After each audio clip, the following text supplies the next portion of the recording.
대한민국에서 요즘에 남녀노소를 불문하고 관심이 정말 많은 투자이자 사업이라고 보시면 될 것 같아요. 거창하게 사업이라고 안 해도 그냥 부업 정도로 할 수 있는, 그래서 직장인들이 하려고 하는 게 바로 이 숙박업입니다.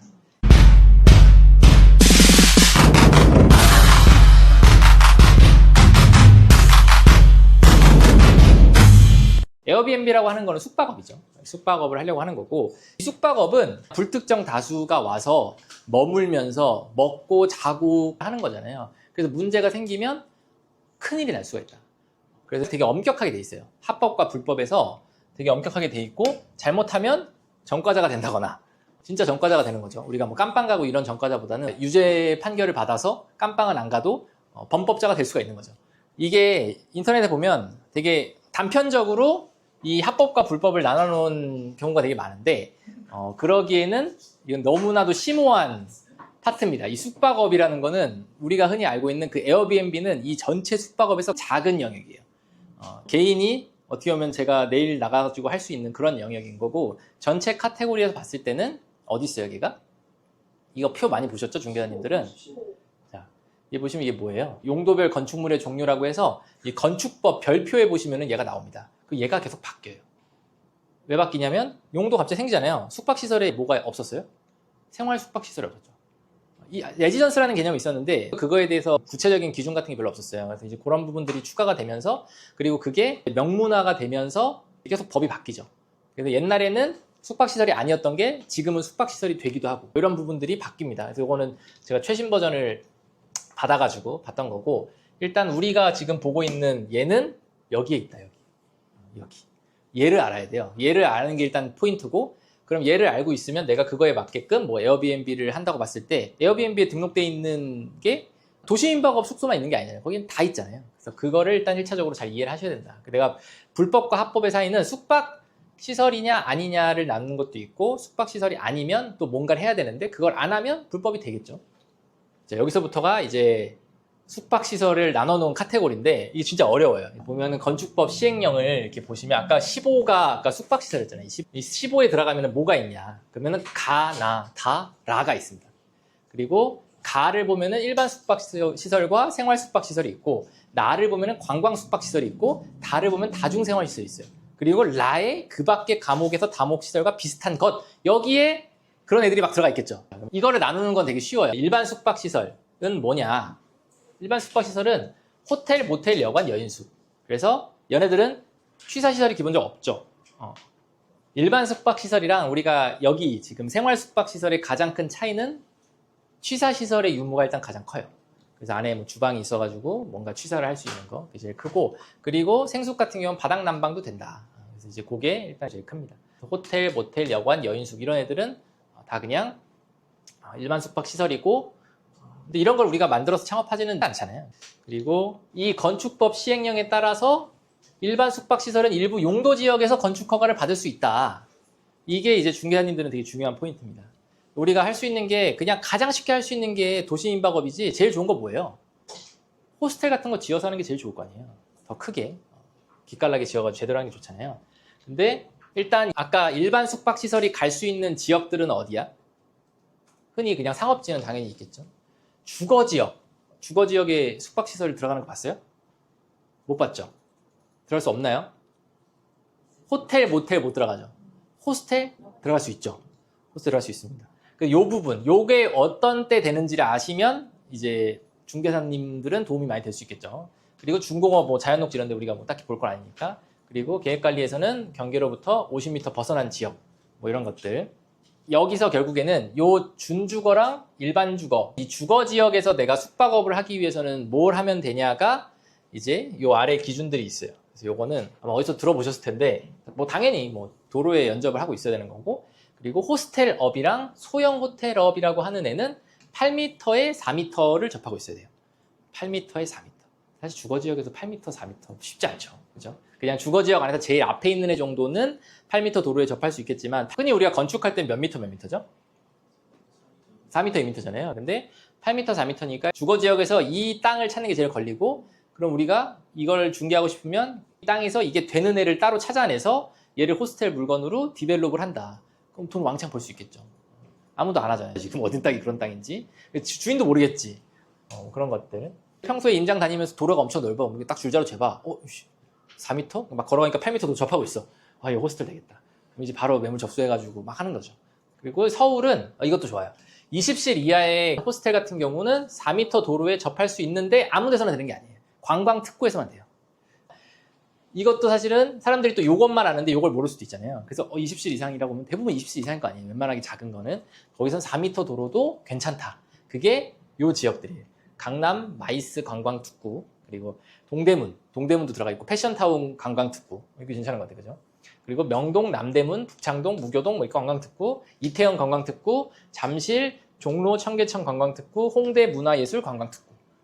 그냥 외국인들 많은 지역들. 근데 관광 특구는 특구잖아요. 그 구가 여기 나중에 요 검색해 보시면 홍대의 어떤 에어리어만 그걸로 지정이 돼 있어요. 홍대 전체가 아니라. 그래서 나중에 우리도 보시면 최소한 이 동대문이랑 명동 쪽의 관광특구는 어딘지를 좀 보셔야겠죠. 그러면 여기서는 호스텔 한다 그러면 20실 이하에 4m 도로 접하면 할 수 있다. 그럼 또 먹거리가 이제 하나 생기는 거죠.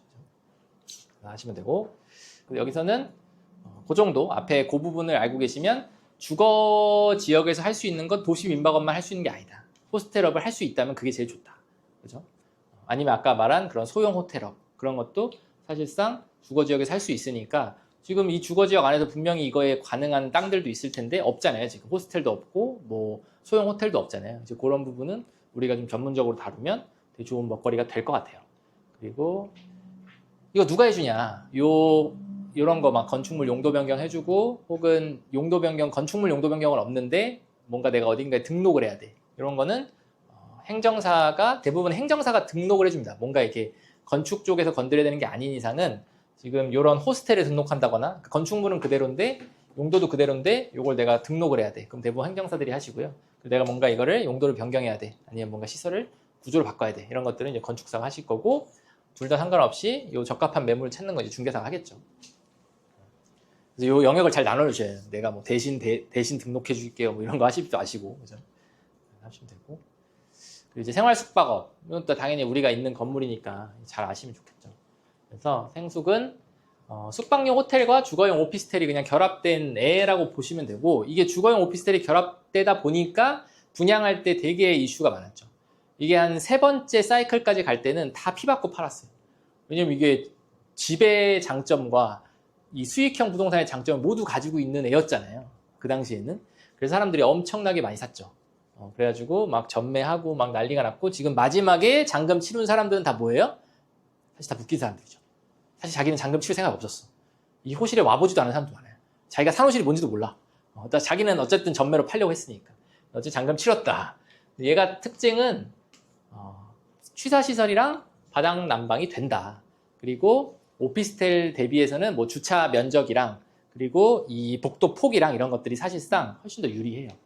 그래서 사실상 오피스텔을 사실 지어야지만 적합한 사업지에다가 생숙을 많이 쳤죠.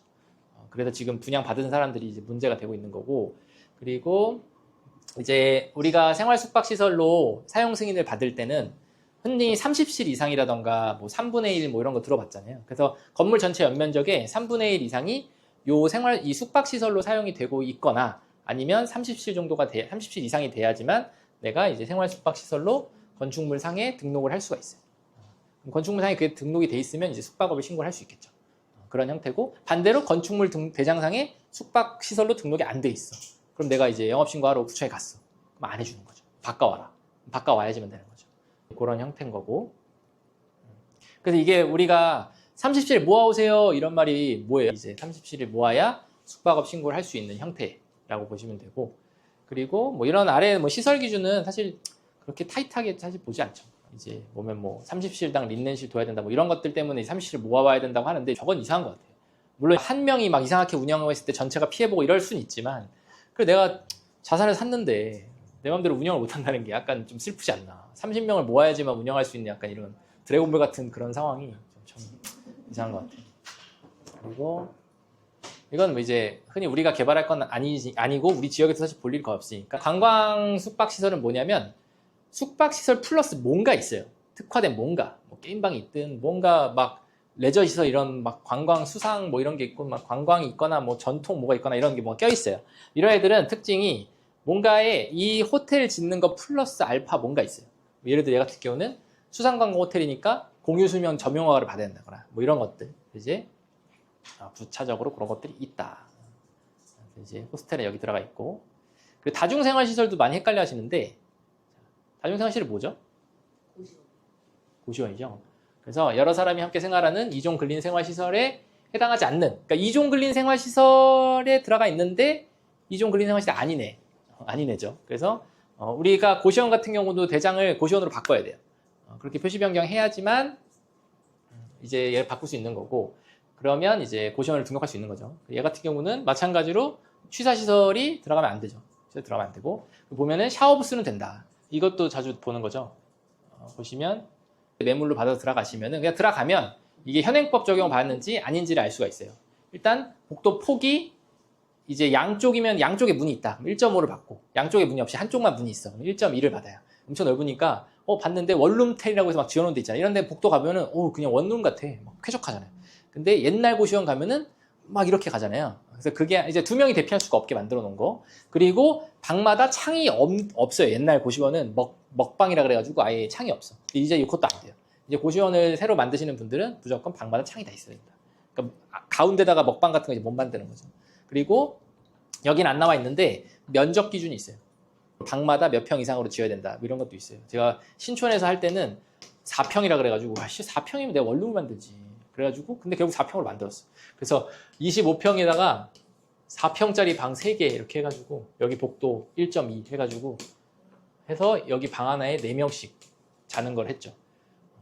4명씩 자기 위해서 한 게 아니라 방을 이딴 식으로밖에 못 만드니까 4명씩 자게 된 거죠. 원래는 이제 다 각자 방을 쓸 수 있었는데 옛날 기준에 따르면은 이거 그리고 이때도 된통 이제 돈을 많이 날린 게 이 보시면 이 벽 구조와 층간 바닥 충격금 차단 구조를 따라야 된다. 저게 엄청 빡셉니다. 저게 어떤 느낌이냐면 우리가 이런 거 보면은 요건 뭐예요? 스터드라 그래서 안에 이렇게 뭐가 될까 벼 있잖아요. 사실. 그런 게 아니에요. 이거는 블럭 같은 게 있어요. 안에 꽉 차 있는 시멘트 블럭 같은 게 있어요. 그걸 하나하나 싸가지고 만들어야 되고 그걸 우리가 이렇게 여기 같은 경우도 뭐예요? 이 꼭대기까지 올렸어요. 위에 가면은 다 뚫려 있죠. 그죠? 근데 얘는 방마다 다 쳐야 돼요. 그래서 이렇게 쳐야 돼요. 이렇게. 그럼 이게 얼마나 빡세요? 전기, 뭐 소방 이런 거 할 때 다 빡센 거예요. 다 막혀 있으니까. 방음은 잘 되겠지. 화재에도 강하게 버틸 거고. 만드는 사람은 이제 죽음이다. 죽음이다. 저도 이거 할 때 처음 고시원 만들 때는 이런 거를 모르고 그러려니 하고 만들었죠. 기본적인 것들. 소방, 스프링클러 들어가야 되지. 소방 받아야 되니까. 근데 소방만 된다고 다가 아니다. 이런 것들은 지자체마다 다 기준이 있는데 그래서 그 당시 제일 피해가 컸던 게 뭐였냐면 이런 내용들은 이제 사실 허가를 받고 해야 돼요. 허가를 받고 해야 되는 건데 허가를 안 받고 일단 설치를 했는데 이걸 또 잘못했어. 그러니까 그러면 어떻게 해야 돼? 이걸 다 부시고 그리고 허가를 받고 그리고 나서야 되니까 시간도 날리고 돈도 날리고 큰일 나는 거죠. 그래서 잘못 알면 돈 날린다. 되게 어려워요. 이런 고시원 만드는 게 되게 어렵고 그 고시원이 프리미엄이 비싼 것도 옛날 고시원과 지금 고시원의 수익률 차이가 되게 많이 나기 때문에 되게 권리금이 센 거죠. 그리고 이제 여기가 이제 중요하죠.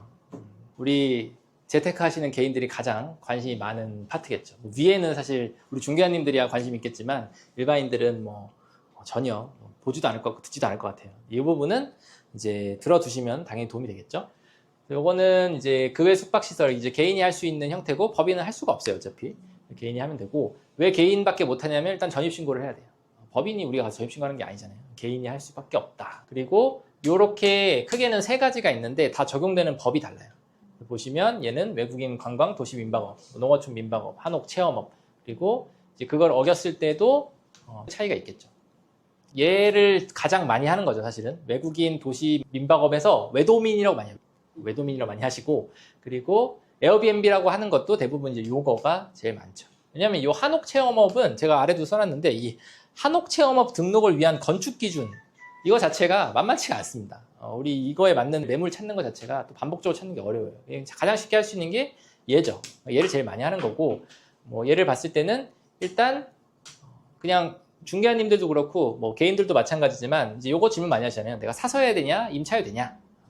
임차해도 된다. 사서 해도 되고 이거 하나 있고 그리고 뭐 요거는 그렇게 중요하진 않고 단독형 감지기 많이 물어보시는데 단독형 감지기의 반대가 뭐예요? 네? 이런 아날로그 감지기라고 해서 자 쟤를 만약에 내가 뗐는데 선이 연결돼 있으면 단독형이에요? 아니에요? 딱 봐도 단독형이 아니잖아요. 단독형은 뭐예요? 안에 건전지 넣어서 하는 게 단독형이잖아요. 그리고 지금 얘같이 이런 대형 건물들이나 어떤 소방에서도 얘를 설치하냐를 구분하는 이유는 그래서 있는 거예요. 단독형과 아날로그. 아날로그는 저 기계는 엄청 쌀 수 있잖아요. 근데 그거를 연결해주는 연결 비용이 엄청 비싸요. 그래서 제가 중요한 거는 내가 지금 이 공간을 실을 반으로 쪼갰어. 그러면 그 실마다 지금 이 천장에 보이는 게 똑같이 들어가야 돼요. 저 소방 스프링클러랑 저 아날로그 감지기가 그 방에 또 들어가줘야 되는 거예요. 그죠? 스프링클러를 연결하는 건 엄청 쉬워요. 저건 그냥 관 연결하면 돼. 근데 쟤는 연결할 때 따로 등록을 해야 돼. 왜냐면 쟤마다 번호가 있어요. 불이 딱 나면 그 중앙 시스템에서 어디에서 불이 났다 이게 딱 나오거든요. 단독형은 뭐예요? 불이 났어. 걔만 겁나 오는 거죠. 그죠? 그런 거고. 그거 구분을 하셔야 된다. 그리고 단독형이 좀 더 쉬운 거네요? 단독형 훨씬 쉬운 거죠. 그래서 이제 가끔 보면은 뭐 있지만 안 돼 있는 거. 그리고 아날로그 달려야 되는데 단독형 달려 있다거나 뭐 그런 것들. 이제. 그리고 이제 가장 많이 하는 실수가 이런 호텔이나 호스텔 혹은 우리가 소방 관련해서 실을 나누는데 그 실마다 들어가는 소방을 여기에 들어갔으면 여기에도 들어가야 되는데 이거를 빠지고 하는 경우가 되게 많아요. 그리고 스프링클러 같은 경우에는 저것도 공부를 되게 많이 해야 돼요. 뭐 예를 들어 뭐 한 90cm에서 뭐 100cm 정도가 떨어져 있으면은 칸막이를 쳐도 그 사이로 물이 살수 반경이 들어가잖아요. 그 위로 들어갈 수가 있잖아요. 근데 이게 너무 이제 높아져가지고 완전히 차는 건 아니야. 숨도 쉬어지고 막 연기도 들어가. 근데 저 물이 들어가기에는 그 벽에다가 거치덕거려. 그럼 이제 소방이 걸리는 거예요.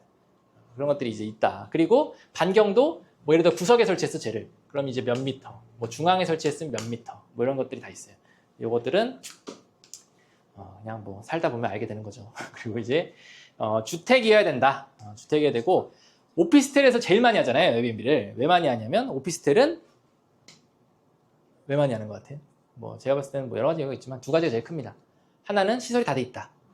두 번째는 불특정 다수가 많이 이용한다. 자, 에어비앤비 할 때 내가 그래도 아파트에서 에어비앤비 하면 뭐예요? 엘리베이터 안에서 딱 알잖아. 세대 새로 이사 왔어? 딱 알잖아요. 근데 외국인인데 캐리어 맨날 뜯고 들어와. 세대가 맨날 바뀌어. 그러면 이제 딱 걸리는 거죠. 오피스텔이 걸리기도 좀 그렇고 안 걸리고 안에 시설 다 돼 있는 거죠. 풀옵션으로. 그게 제일 좋다. 그리고 공동주택도 단독주택처럼 할 수는 있다. 그러니까 주택이면 된다고 돼 있어요. 근데 오피스텔은 사실 건축물대행상 주택은 아니잖아요. 근데 공동주택도 주택은 주택이니까 할 수는 있는데 하려면 마주치는 사람들의 동의를 모두 받아야 된다. 아니면 그 관리 규약이 있어요. 아파트마다. 관리 규약에서 안 되는 데는 전대 안 되고 그리고 뭐 이런 에어비앤비 안 되고 뭐 이런 것들 해놓는 데도 많아요. 그리고 이제 다세대 같은데 빌라 같은데 갔다. 그러면 공동 출입구를 같이 쓰는 사람들의 동의를 다 받아야 되는데 쉽지 않겠죠. 그리고 소유자 동의 받는 것도 쉽지 않아요. 공동주택은.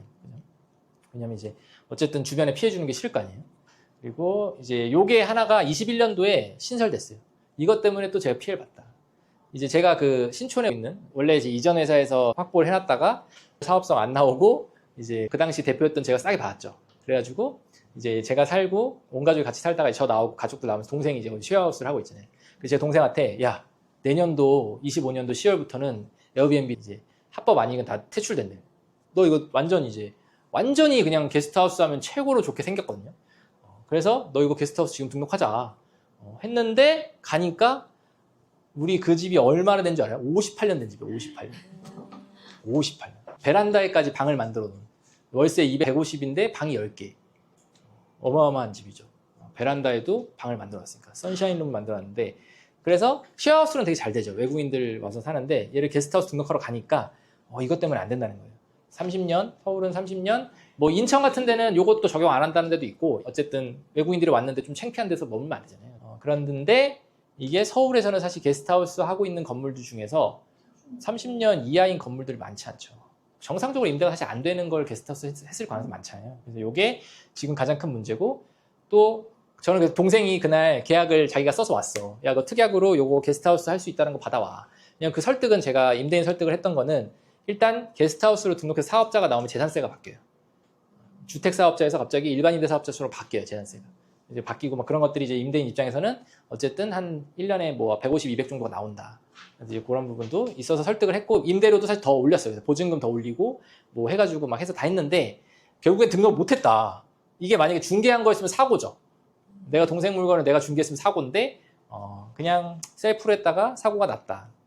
그리고 이제 며칠 있다가 이건 이제 호재죠. 이제 개발을 해야 되는 물건이 있는데 거기에 게스트하우스를 하겠다고 들어온 사람이 있는데 명도를 해야 되는 상황이야. 근데 등록을 못했어. 등록 못했으니까 명도가 쉽겠죠. 게스트하우스 등록했으면 명도를 못했겠지. 그래서 요거는 또 땡큐였다. 그래서 플러스 마이너스 했다. 요것도 요즘에 잘 모르지만 요게 되게 중요해요. 요 두 개 중요하고. 그리고 요 면적. 그래서 연면적. 내가 사용하는, 내가 임대한 면적이에요. 보시면 69평. 69평 기준으로 봤을 때 요게 넘지 않아야 된다. 그리고 아까 전입신고가 써있나? 안 써있나? 전입신고 해야 돼요. 전입신고 해야 되고. 그리고 원래는 내가 한 호실을 같이 사용하면서 임대를 하는 거가 기준으로 돼 있어요. 그리고 농어촌 민박업은 이게 신설됐어요. 이게 하도 서울에서 와가지고 막 펜션 투자하고 막 이래가지고 지역 다 망가진다 그래서 이제 신설했다. 해당 지역에서 3년 이상 거주를 했거나 아니면 6개월 이상 계속 거주하는 사람 뭐 이런 식으로, 그리고 아니면 이제 이전에 여기서 이미 펜션업을 하고 계신 분들 뭐 이런 것들이 이제 생겼다 보시면 되고, 이것도 주택에서 하고 또 농어촌, 준농어촌 지역 주인 거주 의무구 69평 똑같이 돼 있고, 한옥 체험업은 뭐 기준은 거의 비슷한데 그냥 요거는 아까 그 한옥 기준에 맞아야 된다. 이거 제일 우리가 암기하고 있어야 되는 거는 일단 69평이랑 요 30년 이하랑 뭐 주택인 거 뭐 이 정도가 맞으면 등록을 할 수 있는 여건은 된다. 그리고 전입신고는 또 여러 군데 못하니까 한 사람이 거의 하나 한다고 보시면 되겠죠. 그리고 이건 절대 뭐 암기할 필요는 없겠죠. 봤을 때 뭐 이런 구조부, 지붕, 뭐 창호, 외벽, 설비 뭐 이런 게 맞아야 한옥이다.